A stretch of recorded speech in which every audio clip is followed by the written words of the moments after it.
o Cafu entrou dominando, fugindo na velocidade Lizinho. Lá vem o time do São Paulo, agora tenta empurrar, de bola para ele. Tá livre na esquerda o time do São Paulo. Olha o cruzamento perigoso, entrou, bateu.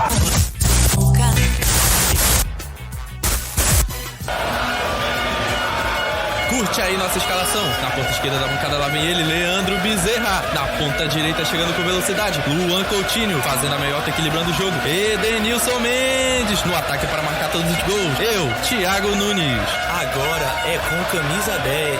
Sejam bem-vindos, fãs do melhor esporte do mundo. Eu sou o Thiago Nunes e este é o podcast do Camisa 10, um programa produzido no curso de jornalismo da Universidade Federal do Amapá, na disciplina Radiojornalismo, orientada pela professora Roberta Scheib. Não deixe de acompanhar o nosso Instagram, @camisa10oficial, com 2 L's. Meu caro ouvinte, aqui é Edenilson Mendes. No podcast de hoje, no quadro Giro da Bola, teremos um bate-pronto sobre a situação da seleção brasileira. Já no quadro de debate, discutiremos a falta de bons atacantes no futebol tupiniquim. Vamos desvendar um pouco da história do clube amapaense de futebol, o Ipiranga, o Negro Anil, criado em 15 de maio de 1963, o time que foi o último campeão do Amapazão. Faremos também uma entrevista com o diretor de futebol do Ipiranga. Mas para começar os trabalhos, iremos fazer um giro da bola sobre o estágio de preparação da seleção brasileira. Giro da bola! Leandro, o que você achou da escalação e do trabalho do Tite nesse início de preparação de um novo time? Sobre o trabalho do Tite com relação à escalação, eu acredito que ele está certo em manter a base. O time, acho que se justifica essa escalação, principalmente pela necessidade de manter um time apto à Copa América. É importante esse título, faz muito tempo que nós não somos campeões. Para mim é importante que nessa fase as oportunidades sejam dadas buscando o melhor para a seleção. O negócio é eu esquecer um pouco da Copa. Já passou, já foi. Agora a gente tem que pensar no momento. Não pode esquecer os erros, né, que foram cometidos, mas tem que deixar o saudosismo um pouco para trás. Eu queria saber também do Luan, o que ele acha da nova seleção. Olá, ouvintes. Aqui é Luan, comentarista do Camisa 10 Oficial. Eu gostei dos testes, principalmente do Fabinho. Ele ataca bem e defende bem também. E o Casemiro ajuda, o lateral direito também. E o atacante Richarlison também foi muito bem, meteu 2 gols. Para quem está vindo de 2 Copas com atacantes muito ruins, nessa Copa a gente já tem bastante atacantes para meter muitos gols nas Copas, na Copa América. Valeu, Luan. E para fechar agora o nosso giro da bola, eu quero saber do Ed. Ed, qual foi a maior dificuldade da seleção nesses últimos tempos? O que deve mais preocupar o Tite? Olha, as maiores dificuldades que eu vi da seleção brasileira foi encontrar um time que condiz com a história do Brasil, que é um time ofensivo que sempre teve o futebol arte. E eu acho que as maiores dificuldades que o Tite vai ter nessa renovação é encontrar jogadores bons para a defesa, porque se você for ver, a maioria dos jogadores que atuaram nessa última Copa defensivamente já tem uma idade bem avançada, como Thiago Silva, Miranda, tem o Fagner, todos esses que já têm uma idade avançada provavelmente não chegarão bem na próxima Copa. Essa será a maior dificuldade. Mas pensando na Copa América, esses jogadores ainda têm uma certa lenha para se queimar. Então eles podem chegar bem nessa Copa América e levar o Brasil ao título. Futebol vive de gols, né? Posse de bola, esquema tático, defensivo, ofensivo, tudo isso é importante. Mas o que ganha é fazer mais gols, né? Está claro que a gente precisa de um camisa 9. Como eu já falei, veio aí o Fred, o Gabriel Jesus que não fez nenhum gol na Copa. O Fred fez um gol. Um gol. O Fred fez um gol e agora a gente tem o Firmino, tem o Pedro aí nascendo. Como o Luan estava falando, fica claro essa necessidade do Brasil ter um camisa 9, principalmente tendo em vista as últimas Copas do mundo, que o Brasil não teve um grande artilheiro, como se teve antigamente o Ronaldo, se pegar mais atrás Romário, Careca. Então o Brasil precisa formar atacantes. A gente tem uma nova safra chegando aí com o Pedro do Fluminense, o Raniel, mas é uma coisa que precisa ter uma continuidade. O Pedro agora teria uma convocação, mas infelizmente a lesão atrapalhou ele e ele não pôde ser convocado. De fato, eu concordo plenamente com o Luan e com o Ed com relação à questão do ataque da seleção brasileira. Eu tenho muitas saudades da seleção de 2002, onde a seleção ela pegava times adversários com menor destaque, já metia 4, pegava uma China, era 4-0, pegava uma Costa Rica, era 5-2, o time era muito ofensivo. Acho que nós temos hoje uma limitação da falta de atacante, mas também nós temos uma limitação da orientação com relação a esse atacante, da agressividade dele. Nós precisamos de atacantes mais agressivos, de direção ao gol, com vontade de fazer gol. Leandro, eu acho que uma coisa a se pensar é a formação dos atletas na base. Eu vejo muitos times de base com 2 atacantes extremos de velocidade, não apostando mais no camisa 9. Então pode passar por aí uma opção dos treinadores da base, imaginando um futebol diferente, um esquema tático diferente, sem mais aquele centroavante brigador que tenha a função apenas de finalizar dentro da área. Talvez eles pensem que o futebol hoje evoluiu fisicamente, taticamente, e que possa se jogar sem aquele camisa 9 em si. Eu acredito que o futebol evoluiu num ponto onde não dá para ter um jogador que tem uma função fixa e só faça aquilo. Hoje a gente precisa de jogadores mais polivalentes. Isso ok. Só que nós temos uma situação onde nós temos uma clara falta de atacantes no futebol brasileiro, sim.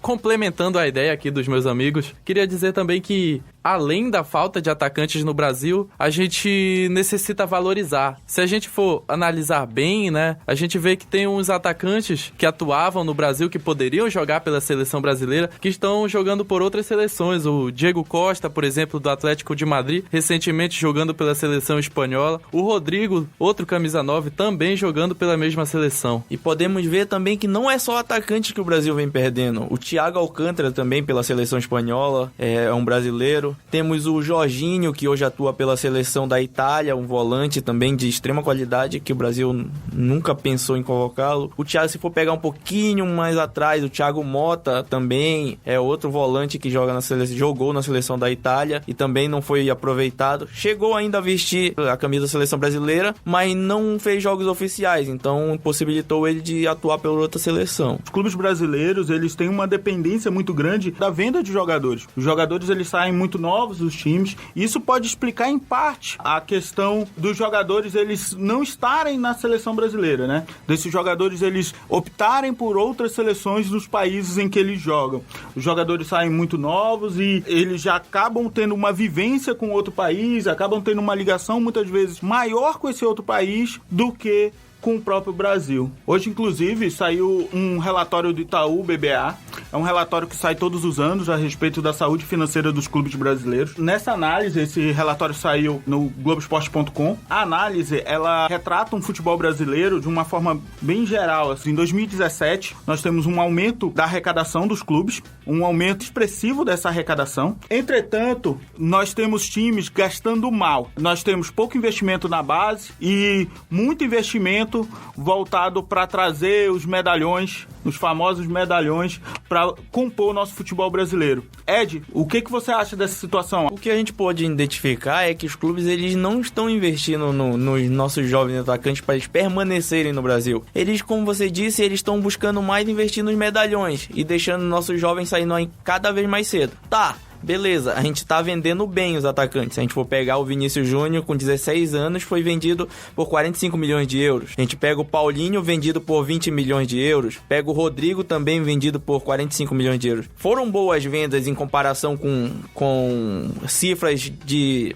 jogadores que foram vendidos anteriormente. Mas o investimento desses jogadores em reforços, em estrutura, não está sendo adequado, porque parece que os times brasileiros continuam estagnados. O futebol não melhora. O futebol brasileiro está, pode-se dizer, ele melhorou financeiramente, mas ele não melhora futebolisticamente, é isso? É o que podemos ver. O futebol brasileiro está nivelado, mas nivelado por baixo. Um exemplo disso é se você pegar um atleta que vem de fora, já no seu 30 e poucos anos, se destacando no Brasil. A gente pega o Ricardo Oliveira. Hoje ainda continua sendo um dos melhores centroavantes do Brasil e ele tem 38 anos. A gente pega o Maxi Lopes, que vem de uma passagem bem ruim nos últimos 2 anos, atuando na Itália, no qual ele fez apenas 7 gols em 2 anos, atuando em pouco mais de 30 partidas. Chegou no Vasco e já assumiu o protagonismo, já tem 2 gols e 5 assistências em pouco mais de 8 jogos, em apenas 5 jogos como titular. Então é complicado.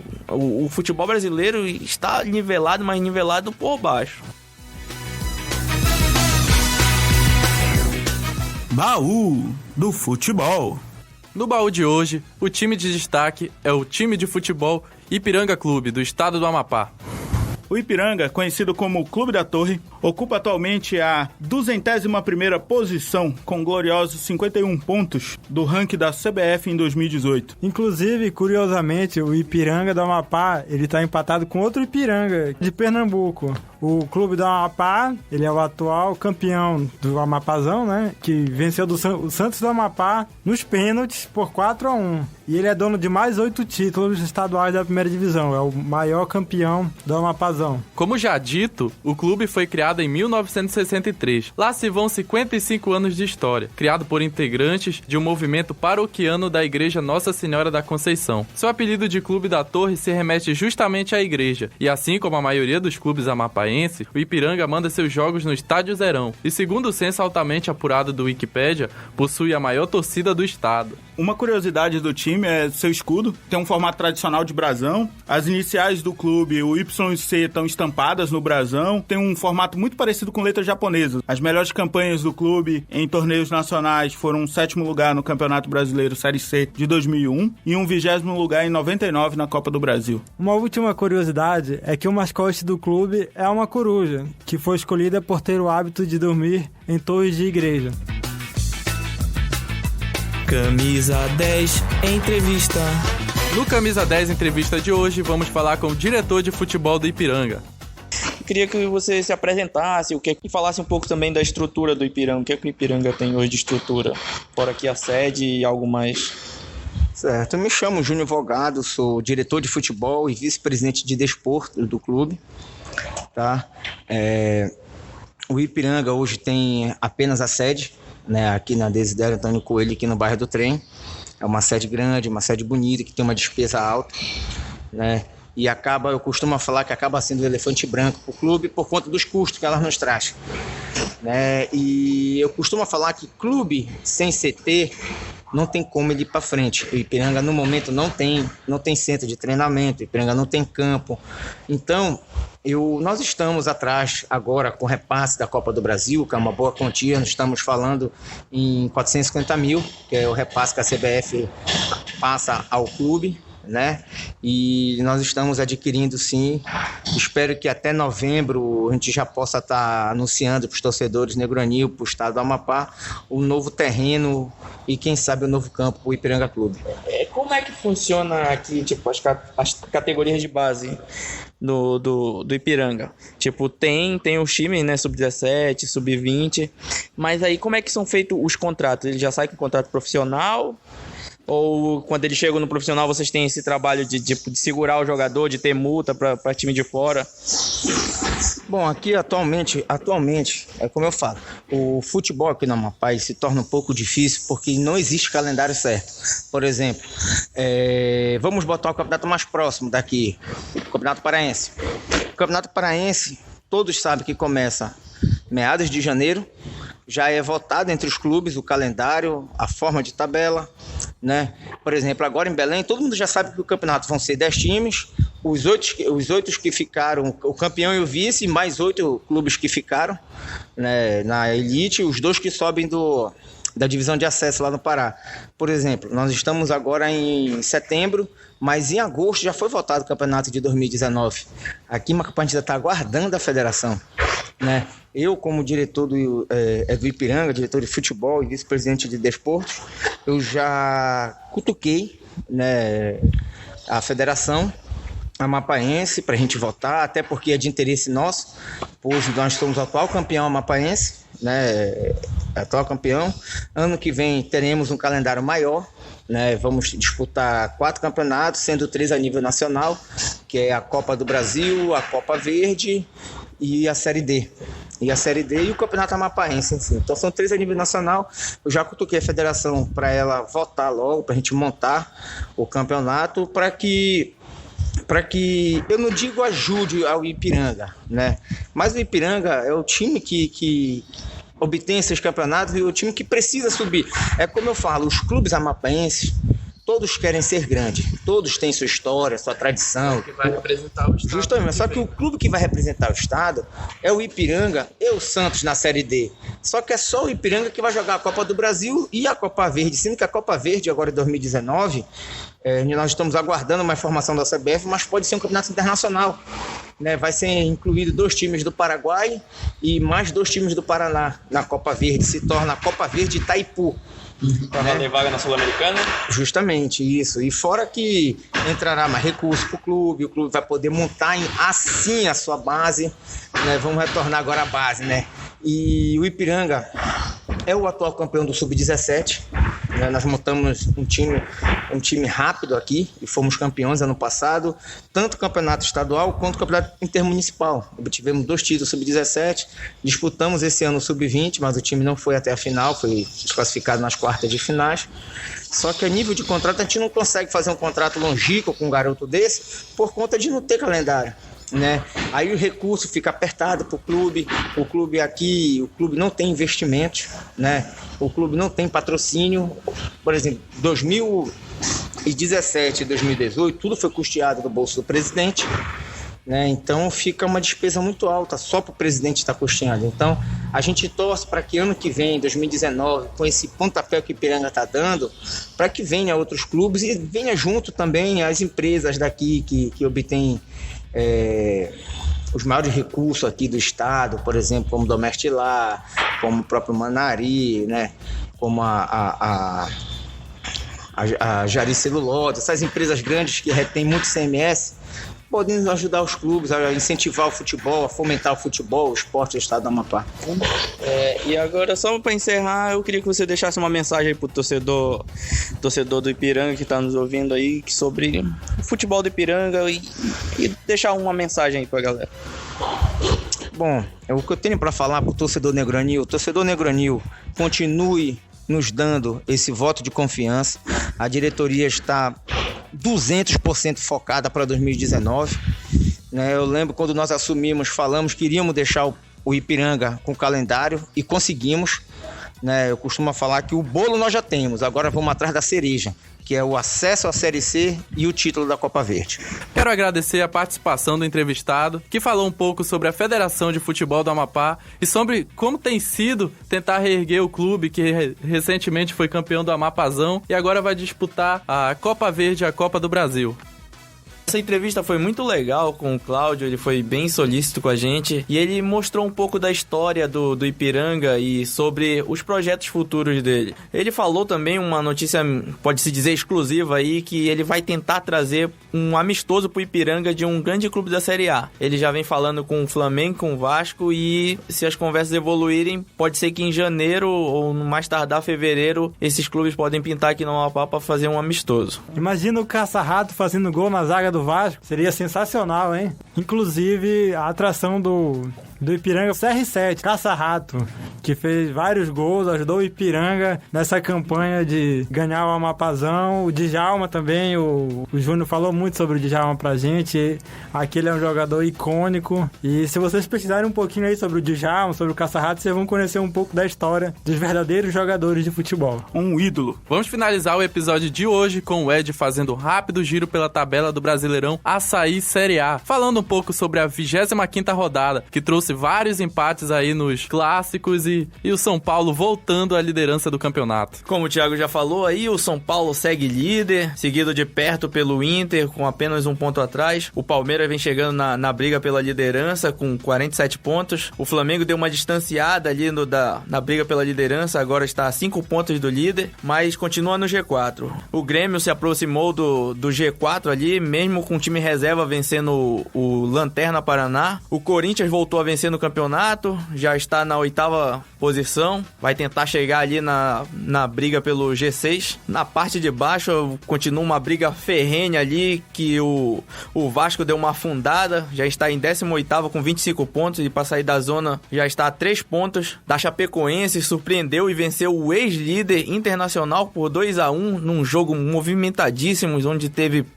3 pênaltis, onde o Jandrei conseguiu segurar a vitória da equipe de Chapecó. pegando um Sempre pênalti acreditei no Jandrei, hein? Pegou um pênalti ali no final do Leandro Damião. E a zona de rebaixamento ficou assim: Ceará com 27 pontos, seguido pelo Vasco com 25, Sport com 24 e o Lanterninha lá, o Paraná, que tá afundado. Provavelmente será o primeiro rebaixado do Brasileirão. Ed, quem ainda briga pelo Z4? Olha, Leandro, analisando um pouquinho a tabela, está muito embolado. Se você for ver a diferença do primeiro time na zona de rebaixamento, Ceará, com 27 pontos, para o Fluminense, são apenas 4 pontos. Então, eu acho que do Fluminense para baixo, todos estão brigando. Então, o Fluminense está na 10ª posição. Então, do 10º até o 17º, todos estão brigando ali para fugir da degola.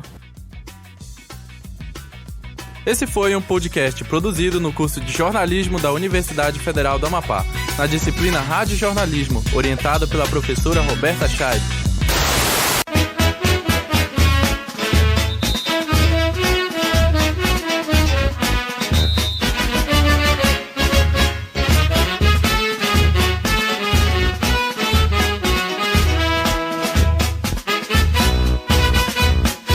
Abrace o glorioso Ipiranga, Ipiranga do meu coração. Por ti farei o impossível, pra no esporte seres sempre campeão. Nascido em 63, tua história irei sempre exaltar. Clube pujante querido, honra e glória do desporto do Amapá. Jamais te esquecerei, trago tuas cores dentro do meu coração. Ipiranga de amor e garra, erguida torre, dono da minha paixão. Jamais te esquecerei, trago tuas cores dentro do meu coração. Ipiranga de amor e garra, clube da torre, dono da minha paixão.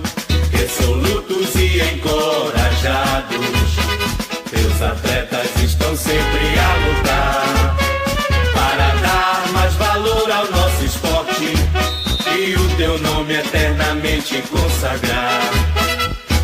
Nessa corrente negro-anil que canta, vibra e explode de emoção, unindo forças pra a vitória, elo eu sou a desfraldar teu pavilhão.